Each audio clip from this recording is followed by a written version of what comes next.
Hello there and welcome to another one of our Lexical Lab 1 Minute English videos. If you enjoy this video, make sure you subscribe to our YouTube channel and check out our website www.lexicallab.com to find out more about the online courses we offer.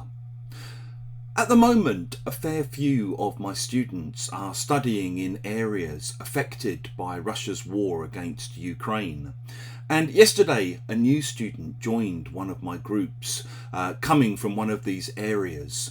At the start of the lesson, she began with a little warning, telling us all that her internet wasn't great and reminding us that she may cut out from time to time. She then said, I may also need to turn my camera off sometimes to give me a bit more bandwidth and to make the sound a bit better. So if and when any of those things happen, bear with me. If you say to someone, bear with me, you basically want them to be patient with you while you're doing something or while you're finishing something or while you're dealing with some kind of technical problem. It's often used in service transactions.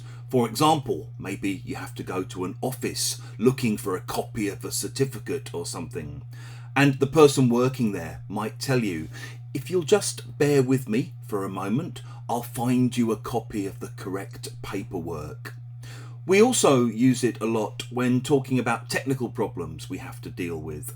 So maybe if you're in a bank or a supermarket or something, they might tell you, oh, I'm so sorry, the system's being really slow this morning. It hasn't woken up yet, so please do bear with me. If you're in a shop and you're trying to pay by card and they have a card reader that doesn't always work, maybe they have to wave the card reader around to find a good connection, they might tell you, yeah, sorry, the card reader's quite temperamental, so please bear with me. And maybe if you've had a bit of a misunderstanding or a disagreement, you might say to someone, hey, listen, bear with me, let me just explain it from my point of view, okay? If you've enjoyed this video, please do click the like button. Please share it with your friends, your students and your colleagues. And in the comment section below, we'd love to see examples of how you might use bear with me.